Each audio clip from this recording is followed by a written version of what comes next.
And good afternoon, producer Susan. How are you doing today? I'm doing great, Jersey Joe. How are you? Good. Is your furnace working out there in Pennsylvania? You My keep warm? furnace? Yeah, Oh, too hot for furnaces. you're keeping warm. All right. Yeah. When I got in my car after work today, it's at 105. All right. By the way, there was a piece I was going to do. I had to scrub, but there was a study that Consumer Reports did whether or not black cars with black interiors got hotter in the sun than white cars with white interiors. And you know what the upshot of that report was? I'm going to say that's probably true. They found no meaningful difference. After Oh, an hour in the really? sun, it was like 2 or 3 degrees difference. So no, so that it's kind of a myth that they get a lot hotter. No, 2 or 3 degrees. It's really not significant. But anyway, that was one of the things I was going to talk about, and I didn't. Um, but so let me tell you what we are going to talk about because I had to completely rewrite this show today. So much has happened. Um, in fact, I could have done an hour and a half, but we're going to try to keep it down to 30 minutes. All right. We would have normally recorded this on Tuesday the 30th, but we're a day late, so we're recording this on Wednesday the 31st. So today is July 31st. Our quote of the week is from singer Reba McIntire on people who think they're saving the planet just because they drive an electric vehicle. And our stupidest thing I've heard all week is a claim by Vice President Kamala Harris repeatedly claiming that 220 million Americans died during the COVID pandemic. Do you happen That'd be like, yeah, that I think I sent that to you, and You that's did. like, That would be two out of every three two-thirds of the Americans. entire population. Two out of there's only 325 million Americans. That would have been more than two out of every three Americans. Yeah, But more than two-thirds of the right. population. And by the way, she didn't say it once. What's good, but it's like she repeated that same claim in two different public speakings. So we'll play clips of that.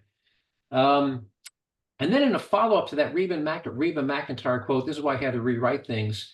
Turned out there was a story got released yesterday about uh, the mining and refining of nickel, which is a key ingredient in the batteries in electric vehicles. And it blew me away that how much coal is being burned to refine the nickel for those batteries. And it's just mind blowing. And we'll share that with you because it kind of goes hand in hand with the Reba McIntire quote. Mhm. We'll share with you an analogy comparing Donald Trump and all his flaws with a hypothetical heart surgeon who might share many of those same character flaws and ask the question, would you pick a different heart surgeon? And Kamala Harris is a gift that keeps on giving. We'll play a collection of clips from a dozen different major network news. This is more the hypocrisy of the news media. Remember last week? Well, she was never the border czar. She was never the border czar. You remember all those stories, right? Yep. Well, we're going to go back to 2021. I've got a collection of clips from those very same news organizations stating our newly appointed border czar. I mean, every single one of them who said she was the border czar are now saying she never was. And here's the point. Harris never attempted to refute or correct all those reports naming her as the border czar. She was kind of proud of that. All right. So the question is, if she wasn't the border czar, were they lying then when they claimed she was, or are they lying now claiming she wasn't? So we'll play those clips. You decide. Um, in a related story, we'll play another clip. She's the gift that keeps on giving. We'll play a clip of the wit and wisdom of Kamala Harris. I think I've got a 90-second clip of we've played some of what she said in the past. This is kind of a compilation of the wit and wisdom of Kamala Harris. And in our science minutes, we'll tell you about a group of people in the population who are known as short sleepers and how their sleep patterns differ from most people. And I will confess, I believe I'm one of them. And finally, our taxpayer relief shot comes to us from Michigan, where a man violates a restraining order and goes to his ex-girlfriend's house armed with both an axe and a gun, intent on killing her. And we'll tell you what happened. What do you think happened to him? Uh, I'm sure it didn't turn out very well for him. It did turn out well for him, but only because somebody else in the house had a gun. All right. So here's our quote of the week from singer Reba McIntire. And she said this about people who think they are saving the planet just because they are driving an electric vehicle. And here's the quote. If you don't plug your EV into a solar panel or a windmill to recharge it, you're Mhm. just playing an expensive game of make-believe. I totally agree, and I've heard this from other people too. I 1000% agree. Right. And then a lot of people say, yeah, but well, 30% of the power in my city comes from wind and solar. Let me tell you why that's a fallacy. Wind and solar, when it's working, is the very, very first thing that's brought online. It's, becomes part of your base load. Mhm. And then everything above that base load, and by that, that's typically about 8% of the total power generation. So that comes on first, boom, and that's already used up. So let's say the grid is running at full capacity, 100% of the EV of the wind and solar is being consumed. It's already being taken.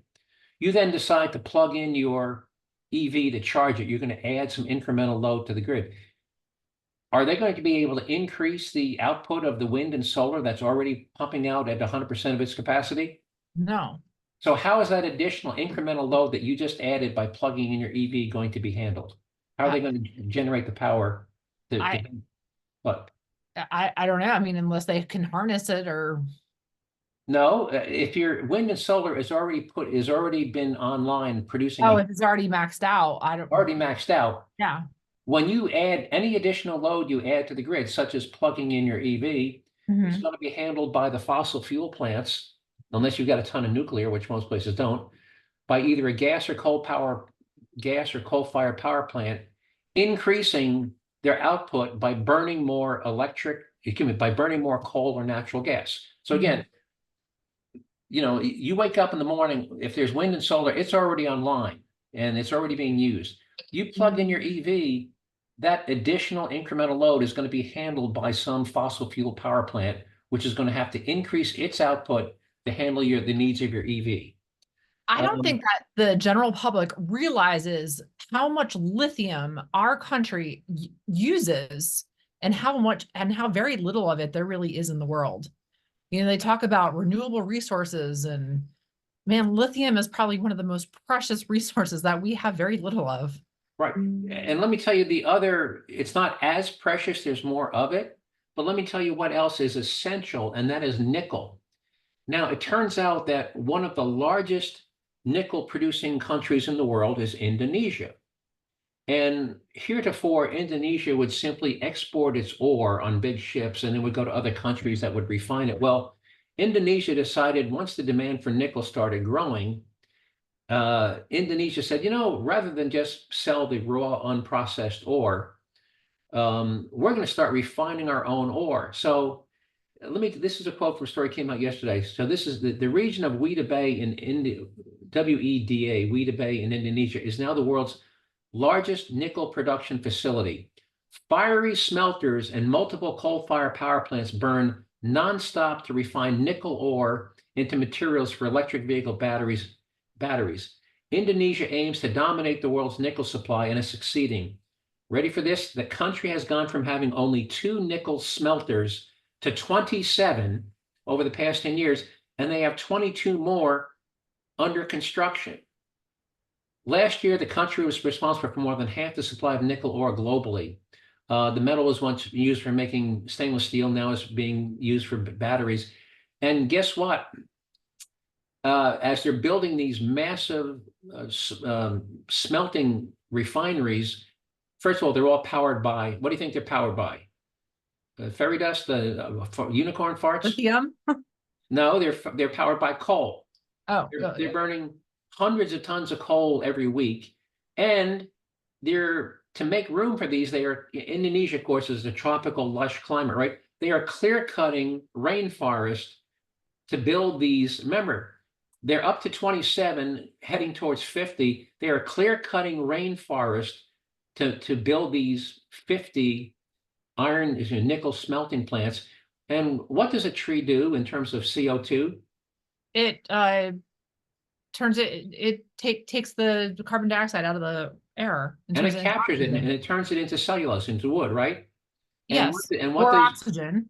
And it produces oxygen. So trees and plants, which are natural CO2 filters, so not only are they burning hundreds of tons of coal every week, they're also wiping out and burning thousands of acres of trees to make room for these iron ore smelting facilities. So it's kind of a double whammy. So you're burning coal and you're wiping out the trees that were sequestering CO2. So that kind of goes hand in hand with what Reba McIntire. So she was only addressing where the power comes from to charge your car. This Mhm. goes to how much CO2 is being generated in the production of the nickel that goes into the battery of your car. So that's kind of a double whammy when it comes to EV. So any comment on that?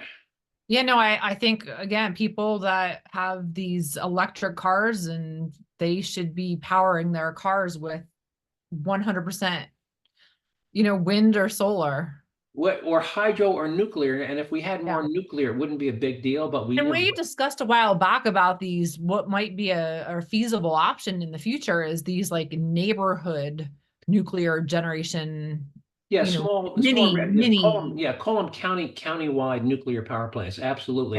And if we got there, this wouldn't be an issue in terms of where the energy is coming from. You'd still have the issue of producing the lithium and the nickel.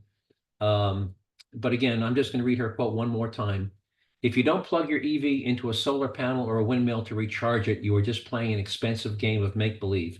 And that's Reba McIntire. You can find that, and I've got the link to that. You'll put up on the website, right? Yep, absolutely. All right, so let's move on to the stupidest thing I heard all week, and this is what you sent me. I'm going to play a clip. Now, remember, by the way, since the pandemic began in 2020, a total of 1.6 Americans have died either with COVID or from COVID, depending on how you want to look at it. It was actually with COVID. And 1.6 is 1/3 of 1%. There's roughly 330 million Americans. Here is Kamala Harris. I don't know. And remember, I'm going to play this clip. She says it two different times she's dressed differently. She's at two different venues, and she's making this absolutely absurd statement about 220 million people dying from COVID. I mean, how clueless are you to have to make a statement like that, not once, but not twice? And here we go. Oh, hang on. Over 220 million Americans who just in the last several months died. We are in the midst of a public health epidemic that has taken the lives of over 220 million Americans in just the last several months. Looking at over 220 million Americans who just in the last several months died. Can you really be that stupid? And doesn't she have a staff? Yeah, I can understand if she said it once, it was a slip of the tongue. You misspoke, I could understand that, but to repeatedly say that over and over and over at a different venue on a different day. And again, where's her staff? Yeah. Is her staff as stupid as she is that they didn't know how ridiculous that would have meant that 2 out of 3 people in this country died. Yeah. Personally, how many people do you know personally have passed away from COVID? One. And I know one. My sister-in-law's friend, her husband passed away. Right. So again, 0.3% of the U.S. population died.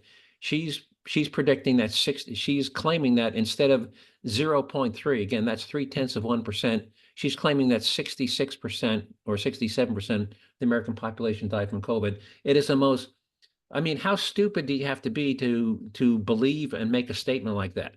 I mean, does this woman have any grasp, of what 220 million people would be? So that was that. And I think as a person in her position, you should know, I mean, that's one of those facts. How many people are in the United States? 330 million. That should just come to you naturally. Right. Yeah. If you don't know that number, you have no business being in the position you are. So I did have a couple of other stupidest things I've heard all week, but that was so over the top. It was the clear winner, so I didn't even bother to do a you decide which one, because there was nobody could come close to that one. I'll save the other ones for next week. All right. So you want to talk about you want to hear about an analogy I did between Trump and a heart surgeon? Yeah, let's hear this. All right. Well, first of all, Trump is a massively flawed individual. He's crude. He's lewd. He's got the morals of an alley cat. He exaggerates. He tells fibs. But let me draw an analogy for you. So let's say you discover you're going to need open heart surgery, and we asked your cardiologist who the best heart surgeon in your area was, or in your state, and he or she gave you the name of that surgeon, and your independent research, confirmed the fact that that individual that he recommended did the most surgeries of the type you needed and had by far the highest success rate. They rate the surgeons on their success, and was indeed the top-rated heart surgeon in your state.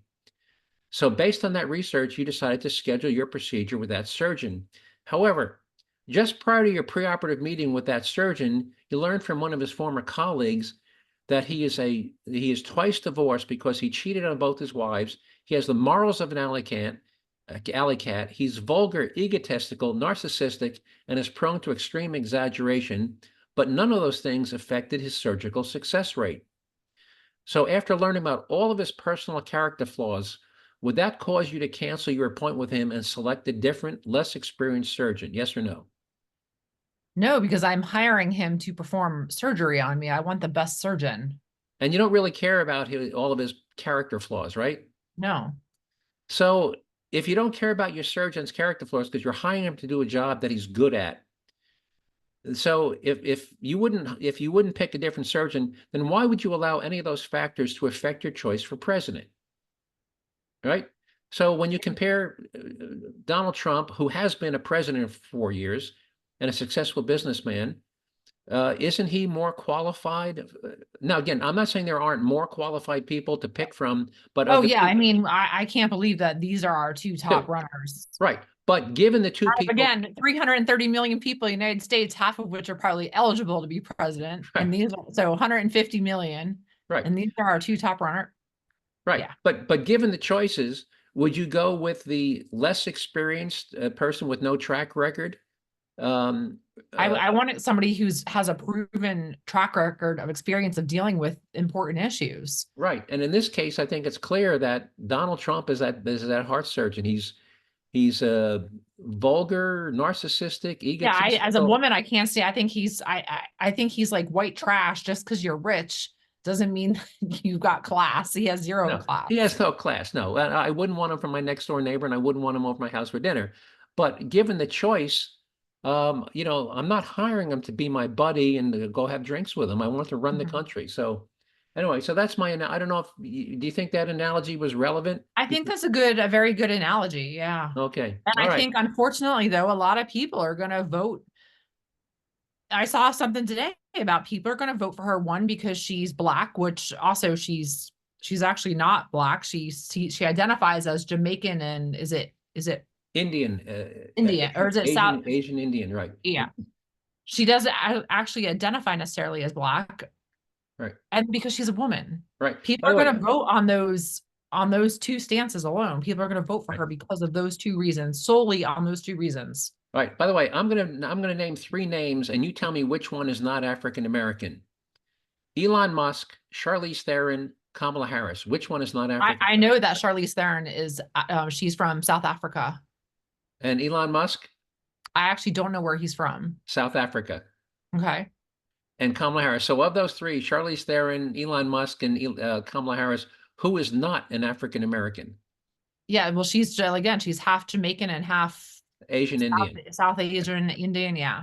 Okay. So and Charlize Theron. Oh, and by the way, Dave Matthews. Dave Matthews too. I'm gonna put Dave Matthews in there, all from South Africa. Okay. Charlize, blonde hair, blue eyes, gorgeous. Okay. All right. So she's the only one of that group who's not African American. All right. So let's go back to the border czar. Now remember, in April, and I'm going to play this, you're going to hear the very same newscasters and columnists claiming in April, she's the border czar.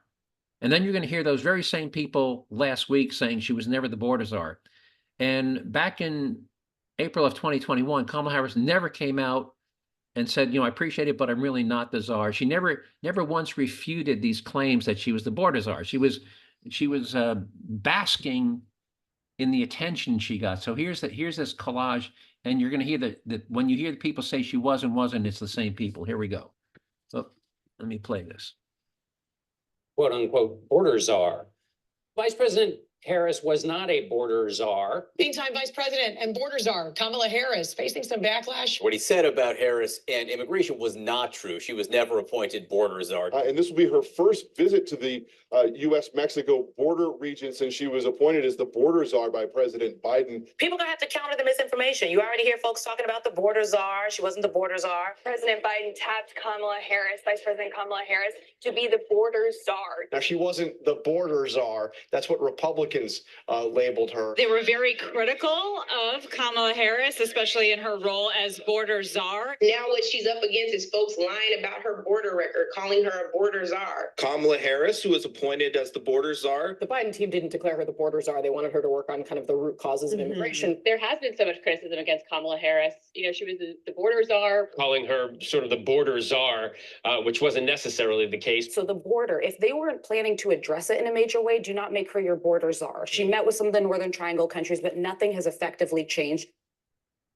So my question is, if they're so upset about her being referred to the board as border czar now, why weren't those same people upset about her being given that title in April of 2021? Where were they? They were fine with her being referred to as border czar in April of 2021, and now all of a sudden, oh no, that's a lie. She was never the border czar. Well, if it was a lie then, why didn't you come out and say it was? I a mean, lie? wasn't that like pretty much her primary job as vice president? Yeah. He said Biden assigned her to try and identify and fix the root causes for the flood of illegal immigrants entering the country. So again, this is just the media hypocrisy that she was the border czar. Nobody disputed the fact, including her, that she was the border czar. And now 3 years later, they're all saying, oh, no, that was a lie. She was never. Well, folks, you were either lying in April of 2021 or you're lying now. You know, so when were you lying? Please tell us. I'd like to know. That's my take on that. Any thoughts on that before we move on? Yeah, people like to change as the day goes. All right. And as long as we're kicking, I mean, she's just the gift that keeps on giving. So let me. I apologize. I mean, we're dumping all over it, but this stuff comes out when you put yourself in the public eye. You become a target. Here's something I call the wit and wisdom of Kamala Harris. We played a little bit of this last week, but here's some more. Here we go. Let me back this up. It is time for us to do what we have been doing, and that time is every day. You think you just fell? Right, it's time for us to do what we'll be doing, and that time is every day. What does that mean? Here we go.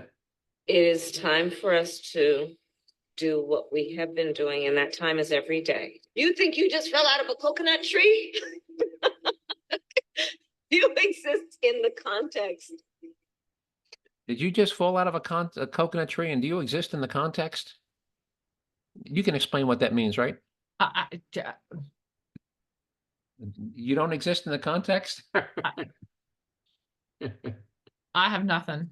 In the context of all in which you live and what came before you, to see what can be unburdened by what has been, what can be unburdened by what has been. To see what can be unburdened by what has been. Talking about the significance of the passage of time, right? The significance of the passage of time. So when you think about it, there is great significance to the passage of time. Okay, so do the salt and pepper all over, just lather that baby up, right? And then get a nice big bottle of cheap white wine to baste with butter. Yes, hi. And as always, Wakanda forever. The wit and wisdom. I just couldn't resist. Was that being cruel? Yeah, and again, I could talk a lot of bad things about Donald Trump too, but yeah. The gift that keeps on giving. We'll probably have more next week. All right. How much time we got? And how is it that these are the two front runners? Yeah. I'm so disappointed. I can name half a dozen Republicans I'd rather see, and I can even name a half a dozen Democrats. I would have loved to have seen. I would love to have seen Nikki Haley versus Kamala Harris. You and me. That would have been an amazing matchup. it would have also been a landslide. It would have been an absolute slaughter. So, Because I think this country is ready for a female. yes. But I hope it's not But I coming. would have liked to have seen Nikki Haley in that position. You and me both. All right. How much time we got left? You got about 10 minutes. All right. So I'm going to cut out a lot of stuff. I just want to talk about something that's near and dear to my heart, which is a segment of the population known as short sleepers. And this is a study was done. So when we sleep, our bodies go through a series of tasks that are essential to keeping us going mentally and physically. During sleep, those tasks include generating energy for the next day, eliminating toxins, and solidifying your memories. I think we've talked about in the past that at night, your brain, you ever defrag? In the old days, you used to defrag your hard disk, and it used to organize and put stuff. You used to take fragmented files and combine them into, So that happens at night. Your brain kind of reorganizes itself and solidifies memories. And for most of us, that process takes place around 8.5 hours. But this scientist, name is Fu, says, we often don't get all those hours, so our recovery hovers only around 90% or lower. But there's a group of people called naturally short sleepers who are exceptionally efficient with their overnight mental and physical recovery and tend to complete not 90, but 100% of those tasks in just 4 to 6 hours, she says. She's a female scientist. As a result, the dozens of short sleepers she studied tend to be energetic, optimistic, and healthy, and they have good memories. By the way, I happen to be one of those short sleepers. I don't know if you know that, but maybe you've seen some emails from me at 4:30 in the morning. Yeah, yep. I go. I remember when you were living in Colorado, 3 time zones away, and you'd call me at 7 o'clock in the morning, and I'd be like, "Wait a second, it's really early." 7 o'clock in the morning on the East Coast. Right, and I'd be calling you from Colorado where it was 5 a.m. So right. So yes, and I am. I go to sleep at 10. I have my coffee pot set to go off at 4:30 in the morning on an automatic timer.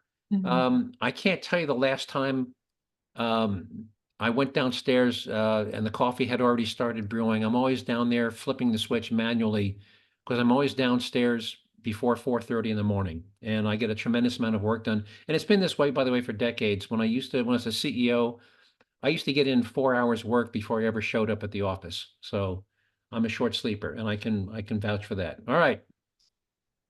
So taxpayer relief shot. Why do we call them taxpayer relief shots? Well, unless you want to add anything about short sleepers, any other? No, I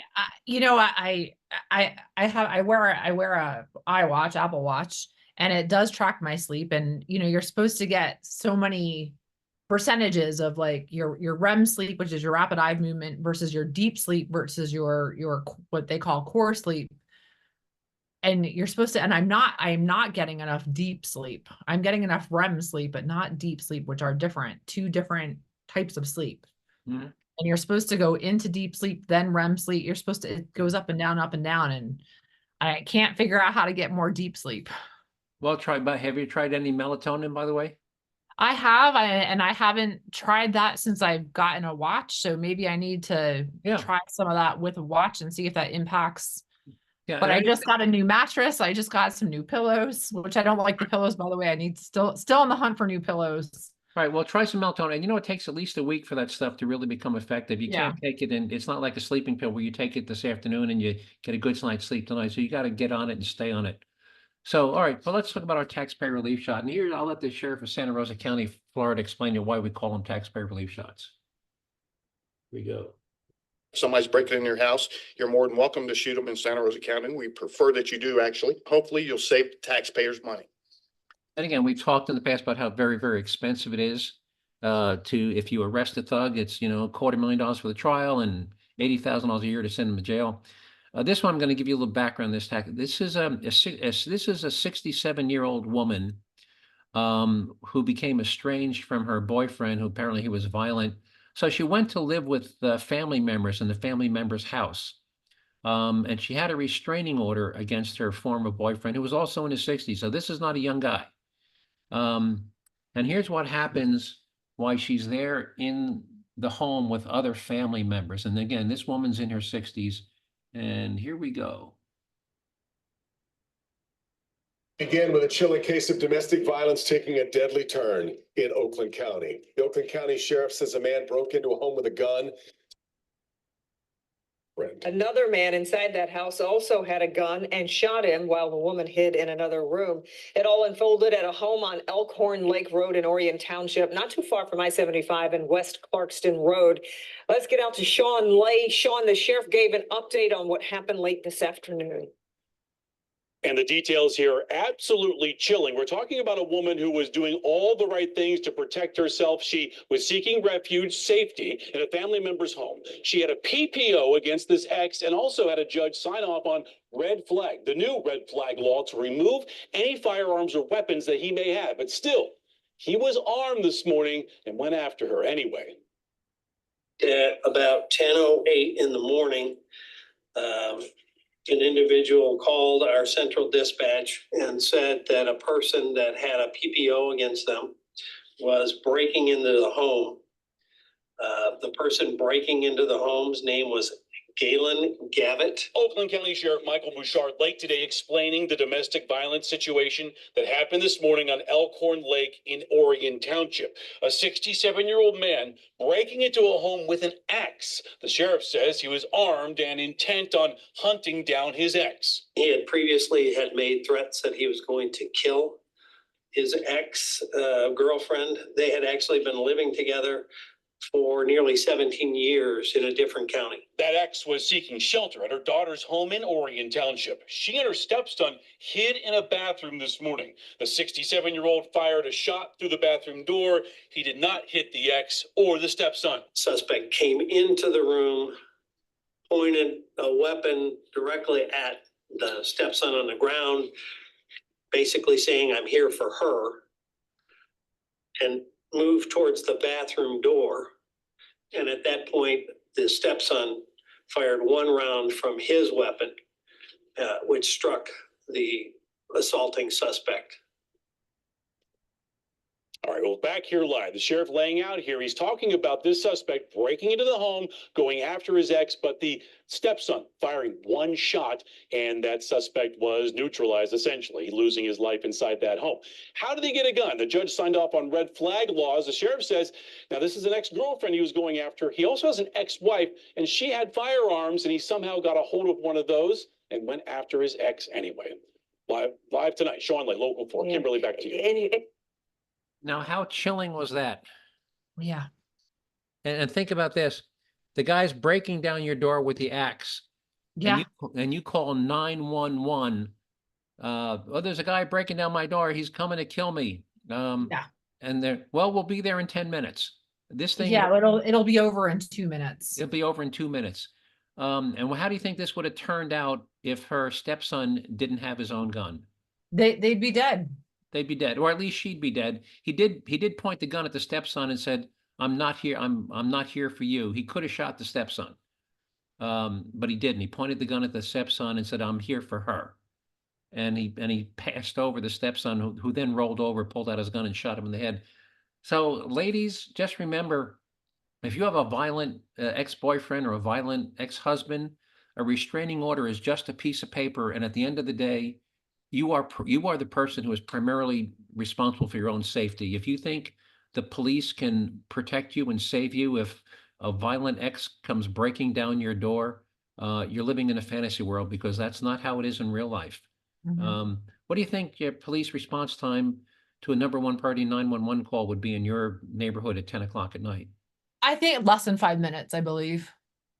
You hope it's right, but even 5 minutes is, again, the old saying, when seconds count, the police are minutes away. And, and that's typically, and by the way, unfortunately, when I go searching for these stories, I can't tell you how many I come across where the wife or girlfriend was in fact killed because she was defenseless.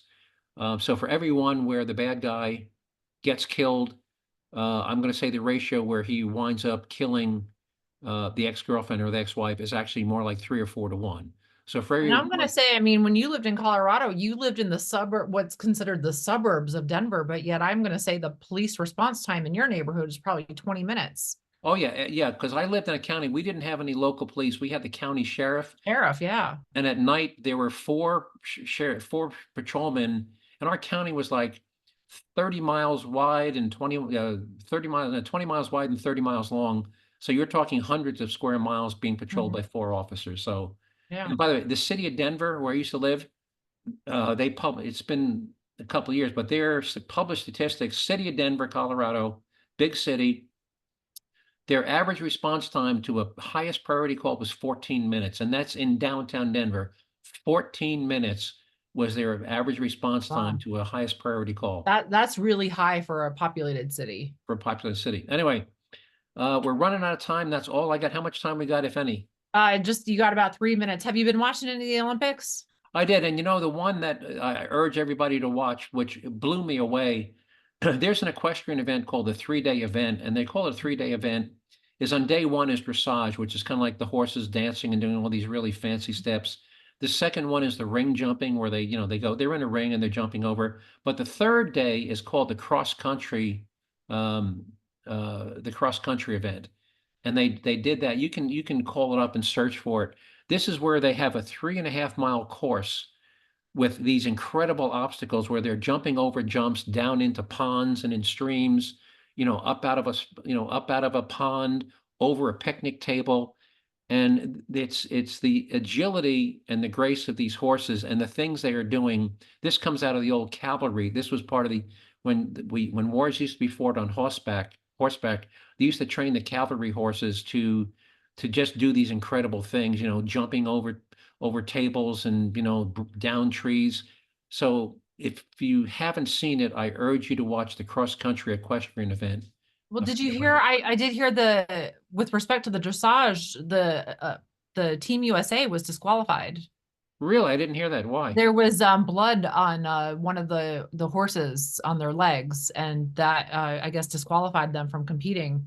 Okay. Oh, I didn't. I'm sad to hear that. Yeah. Anyway. And I do want to say though that there's currently 30 Penn Staters in the Olympics. Oh my goodness. And have you seen, I think you'll appreciate this. Have you heard about the pommel horse guy? Yes. It's a Penn Stater. Oh, really?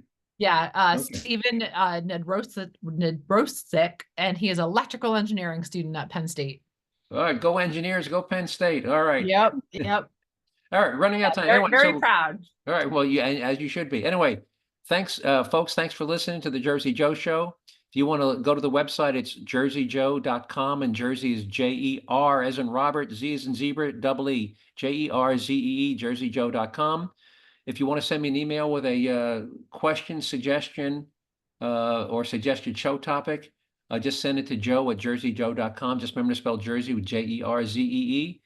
And other than that, we will sign off and we'll talk to you next week. Anything else you want to add before we go?